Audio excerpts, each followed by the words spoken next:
평안을 너에게 주는데 나의 평안을 주노라. 하늘의 평안을 준다는 거예요. 하나님이 갖고 계신 하늘의 평안을 준다는 거예요. 내가 너에게 주는 평안, 하나님이 갖고 계시는 하늘의 평강을 주는 이 평안은 세상이 주는 것과 다르다 했어요. 세상이 주는 것은 좀 있고 없고에 따라서 달라져. 그러나 하나님이 주시는 평안은 세상이 주는 평안과 다르대요. 그래서 결론이 뭡니까? 너희는 마음에 근심하지도 말고 뭐라고요? 두려워하지도 마라입니다. 이 평안을 하나님 주셨어요, 여러분에게. 아멘. 평안이 가득 있는 겁니다. 성경에 보면 이 초월적 평안을 누린 사람 나와요. 초월적 평안. 그러니까 일반 우리들의 평안이 아니고 진짜 초월적 평안을 누린 사람이 나와요. 다니엘의 그 세 친구, 그죠? 불 속에 들어가잖아요. 불 속에 풀무불이에요. 풀무불. 용광로라고 보면 돼요. 근데 보통보다 불을 7배나 더 뜨겁게 했어요. 왕이 이게 화가 나가지고, 왜냐하면 기회를 줬거든요. 너희가 지금이라도 나한테 절하면 꺼내줄게. 그리고 너희 지위를 다 회복시켜줄게.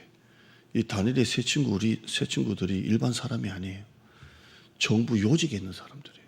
근데 음모론에 걸려가지고 유대인들이 출세하니까 바벨론 사람들이 죽이려고, 자기 나라 사람들이 잘 돼도 꼴을 못 보는데 유대인이 자기보다 더 위에 있으니까 끌어내리려고 음모를 걸었잖아요. 그래서 왕이 그 음모론에 걸려가지고 왕도 이제 이렇게 뺄 수도 없어요. 그래서 마지막으로 기회를 준 거예요. 지금이라도 절하면 내가 다 꺼내주고 원래대로 해줄게 했어요. 그런데 그들이 뭐라고 말합니까? 그리 아니하실지라도, 하나님이 불에서 꺼내주실 건데 그리 아니하실지라도 우리가 불 속에 타 죽어도 괜찮다 하고 들어가는 거예요. 근데 이런 평안이 어디 있어요? 화형을 당하는데 불에 타 죽어도 그리 아니하실지라도. 그 다음에 다니엘도 마찬가지예요. 금방 세 친구고, 다니엘도 그 6장에 보면 사자굴 속에 들어가잖아요. 굶주린 사자. 근데 다니엘이 딱 한 달만 기도 안 하면 돼요. 30일이잖아요. 그런데 다니엘이 어떻게 합니까? 전에 하던 대로 그냥 그대로 기도해요. 우리 같으면 30일 안 하면 돼요. 그냥. 여러분 새벽 기도 한 달 참는 거 그냥 지나가요. 근데 다니엘은 전에 하던 대로 하루 3번. 성도들의 신앙생활이 좀 힘들고 어렵고 그러면 금방 무너졌다가 또 좋으면 올라갔다가 내려갔다가 내려갔다가 그러잖아요. 근데 이 사람들의 신앙은 초월적 평안이에요. 그냥 이게 밑에 세상하고 다른 거예요. 이렇게 다른 거예요. 이 초월적 평안이 있는 겁니다. 베드로는 내일 사형인데, 사형 집행일인데 감옥에서 평안했어요. 내일 사형이. 바울은 빌립보 감옥에서 항상 기뻐하라. 아무것도 염려하지 말고 모든 것을 감사함으로 아뢰라 그랬어요. 도대체 이런 평안이 어디서 나올까요? 목사인 나도 그러지가 못하는데요. 여러분, 이 평안은 어디서 나오냐면 기도에서 나오는 거예요. 기도에서. 다니엘의 하루 3번 기도. 바울은 항상 기뻐하라. 쉬지 말고 기도하라 그랬어요. 그 다음에 좀 전에 말씀드린 것처럼 아무것도 염려하지 말고 감사함으로 하나님께 아뢰라 그랬어요. 그렇죠? 그러니까 이런 초월적 평안은 기도에서 나오는 거예요. 베드로가 내일 사형일 당해서 죽는데도 이 평안이 어디서 나옵니까? 기도예요. 그는 정시에 기도하는 사람이에요. 그러니까 여러분, 염려, 근심, 걱정, 불안 이런 것들이 여러분을 막 덮을 때가 있잖아요. 짓누를 때가 있잖아요. 스트레스가 뭡니까? 프레스 아닙니까? 이게 꽉 누르는 거잖아요. 여러분, 사람이 누워있는데 올라타가지고 가슴을 꽉 누르면 어떻게 해요? 답답한 거예요. 그런 것처럼 마귀가 염려를 가지고 누른다니까요. 그때 제가 염려에 대한 설교하면서 염려가 2가지인데 하나는 목을 조르다가 있잖아요. 다 질식시키는 거예요. 근데 여러분, 이럴 때 염려, 근심, 원망, 이렇게 낙심, 절망이 올 때 기도 한번 해봐요. 기도를 한번 해봐요. 근데 이 기도가 그냥 이런 일반적인 기도가 아니라 어려운 만큼 깊이 한번 기도해봐요. 그러면 하늘이 주시는 평강이 있는 거예요. 있습니다. 그러니까 일반 기도하지 말고 오늘 다니엘 창문으로 많이 예배를 드리는데, 다니엘 창문 예배가 진짜 내가 하나님 앞에 딱 되어서 드리지 않으면, 이게 휴대폰이라 그러면 휴대폰 설교 듣고 한 5분 음악 틀어놨다가 그냥 탁 끌 수도 있잖아요. 아니면 이거 이제 틀어놓고 이제 밖에 할 거 다 다니면서 뭐 할 수도 있지만, 교회는 좀 다르잖아요. 교회 와서 하는 기도는 집하고는 좀 다르죠. 그러니까 좀 깊이. 그래서 고난이 크고 깊은 만큼 기도도 깊이 한번 해봐요. 그러면 하나님의 평강이 있어요. 그러니까 있습니다. 근데 이 깊은 기도는 사실 절대로 짧은 기도 가지고는 안 돼요. 그러니까 깊은 기도는 적어도 30분 이상은 넘어가야 돼요. 깊은 기도 하려면. 그래서 2시간을 생각하면 1시간 넘어가야 툭 되고, 그러고 1시간 기도하면 30분 넘어가야 깊은 기도가 돼요. 깊은 기도 들어가면 예수님이 마태복음 6장에 보면 골방에 들어가 문을 닫고 기도하라 그랬잖아요. 그럼 여러분이 진짜 문을 닫고 기도 안 해도 여러분의 마음에 깊은 기도가 있으면 이 골방이 다 만들어져요. 거기는 아무런 어떤 인기척도, 어쩌면 저 음악 소리도 들리지 않을 정도로 깊은 기도가 들어가요. 그때 여러분의 마음에 하늘에서 주시는 평강이 많은 거예요. 그러면 여러분도 밑에서 생활했던 여러분이 위에서 노는 거예요. 다 위에서 내려다보고 그러는 거예요. 여러분 산 위에 올라가면 내가 왜 저 밑에서 비행기 타고 밑에 내려다보거나 높은 산에 가면 내가 저 밑에서 뭐 한다고 아둥바둥 살았던가 그럴 때가 있잖아요. 성냥갑처럼 조그마한 거기에서 그냥.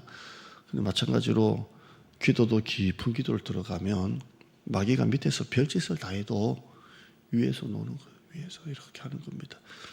그 바울이 서신서를 쓸 때마다 뭐라 그랬어요? 주 예수 그리스도로부터 은혜와 평강이 너에게 임할지어다 이랬어요.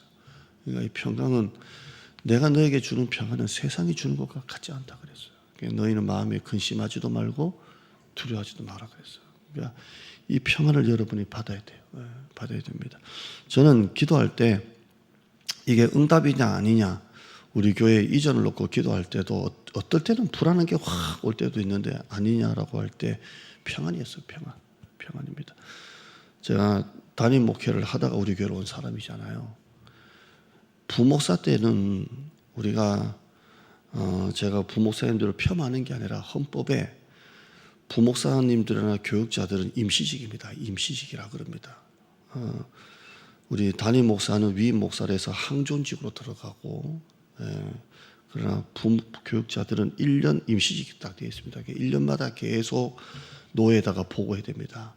이 목사님을 내년에도 하겠습니다. 청원서를 올리고 노회에 서랍받으면 이 사람이 가는 거예요. 그러니까 임시직입니다. 그리고 목회자로 말하면 목회자는 담임 목사 하나밖에 없어요. 나머지는 목사입니다. 목회자라고 부르는 사람은 담임 목사예요. 그럼 지금 우리 목사님들이 나중에 단독 목회를 하시면 이분도 목회자가 되는 거예요. 그러니까 교회 안에 목회하시는 분은 목회자밖에 없고, 그럼 부목사님들이나 여전사나 부교육자들은 뭐냐? 담임 목사 목회를 돕는 사람으로 오는 것입니다. 또 성도를 섬기기 위해서 오는 거예요. 근데 부교육자가 교회 옮기는 거 마음에 안 들면 딴 교회 찾아서 가면 돼요. 우리 애도 벌써 교회를 지금 2번째 옮겼네요. 기도하다가 나는 이 교회가 나한테 아닌 것 같아. 더 이상 성장이 안 돼. 그럼 옮기는 거예요. 그러나 담임 목회는 그렇게 하는 게 아니에요. 그런데 하나님이 저를 여기서 이쪽으로 옮기실 때 오죽 그게 힘들었겠어요? 얼마나 그 빚을 다 갚는데, 그 엄청난 빚을 갚고 필리핀에 교회도 하나 짓고 나이 드신 장로님이 다 은퇴하고 젊은 장로님이 다 올라오고 이제는 좀 편안하게 할 때, 근데 하나님이 마지막에는 뭘 주시냐면 평안을 주세요. 두려워하지 마라. 평안을 주세요. 그러니까 여러분 사업도 염려한다고 사업이 되는 게 아니잖아요. 사업도 믿음으로 하는 거예요. 믿음으로. 그죠? 자식도 염려한다고 자식이 크는 게 아니에요. 자식은 기도로 키우는 거예요. 하나님께 다 맡기는 거예요. 그럼 나는 기도해도 평안이 없다. 목사님은 기도하면 평안이 온다 그랬는데, 그러면 답은 하나예요. 평안이 올 때까지 기도해요. 미워하는 마음이 사라질 때까지 기도해요. 슬픈 마음이 사라질 때까지 기도해요. 그러면 기도의 종점은 뭐가 되는 줄 아세요? 나의 원대로 마시고 아버지의 원대로 하시옵소서 하고 난 다음에 최종판은 감사예요. 여러분이 감사하시는 거 그래요. 원망하는 마음, 미워하는 마음 다 세상 살다 보면 별일 다 겪는데요. 사고, 질병. 이번에도 시청역 앞에 그 밖에서 나와서 식사하시다가 담배 피려고 나오셨던 분들이 있잖아요. 그래서 잠깐 담배 피러 나왔다가 그냥 확 돌을 줄 누가 알았겠어요? 그러니까 미워하는 마음, 다 원망하는 마음, 지금 감당하기 어려운 마음, 이거 다 하나님께 서운한 마음, 뭐 하나님에 대한 의심, 뭐 모든 이 안에 있는 거 기도해요. 기도하면 하나님이 다 교환해 줘요. 그리고 마지막에는 감사합니다, 주님. 이렇게 되는 거예요. 아멘. 그러니까 그런 일을 자꾸 겪다 보면요, 사람도 이렇게 내공이 생기고 이렇게 근육이 딱 생기는 거예요. 그래서 웬만한 어려운 일들은 그냥 다 끄떡없이 가는 거예요. 우리 다니엘 창문 예배 드리는 분들도 신앙이 오락가락하거나 이게 내공이 약해가지고 아직도 흔들리고 하면요, 기도 많이 해요. 기도 많이 하면 또 이겨내고 또 이겨내고 또 이겨내고 하다 보면 그 이기는 것도 습관이고, 맨날 넘어지고 자빠지는 사람은 자빠지는 것도 습관이. 그래서 이겨서 든든하게 그렇게 살아가기를 바랍니다. 기도해요. 하나님 감사합니다. 평안을 너에게 끼치노니 나의 평안을 너에게 주노라. 내가 너에게 주는 것은 세상이 주는 것과 같지 아니하니라 라고 말했습니다. 이 평안을 우리에게 주시옵소서. 하늘의 평강과 위로를 주시옵소서. 그래서 우리 성도들이 하나님 앞에 정말 다 맡기고 나의 원대로 마시옵고 아버지의 원대로 되기를 원합니다. 다 맡기고 나가는 성도가 되게 하여 주시옵소서. 그래서 하나님의 임재 안에 깊은 골방기도로 들어가는 우리 성도들이 되게 하여 주옵소서. 크고 작은 어려움, 세상의 별일 다 겪는데 다 하나님에 맡기고 질병이든 가난이든 관계든 배신이든 또 사고든 하나님 앞에 다 맡기고 결국 나의 원대로 마시고 아버지의 원대로 되기를 원합니다. 살아계신 하나님께 다 맡깁니다라는 마음으로 기도하고 하늘의 평강, 다니엘만 하는 게 아니라 나에게도 불 속에서도 그런 평강을, 초월적 평강을 가지고 기도하는 우리 성도들이 되게 하여 주옵소서. 단기 선교 이번 주일부터 갑니다. 하나님 한 주 동안 지켜주시고 교회도 하나님 정말 엄청나게 많이 지원하고 갑니다. 하나님 우리 교회도 가는 대원들도 큰 복이 되게 하시고 갔다 와서 우리 청년들이 진짜 뜨겁게 신앙생활 정말 하나님 잘 바라보고 우리 청년들이 정말 하나님 앞에 신앙인으로서 청년부도 부흥되고 우리 아이들도 변화되고 그 아이들이 또 갔다 오진 아이들까지도 하나가 되고 전념이 돼서 청년부가 왕성해지고 어른 3명 갔다 오는데 장녀들도 갔다 와서 곳곳에 하나님의 불을 지피는 사람들 되게 하시고 교회도 기도하면서 보내는 선교로 함께하게 하여 주시옵소서. 예수님의 이름으로 기도드리옵나이다. 아멘.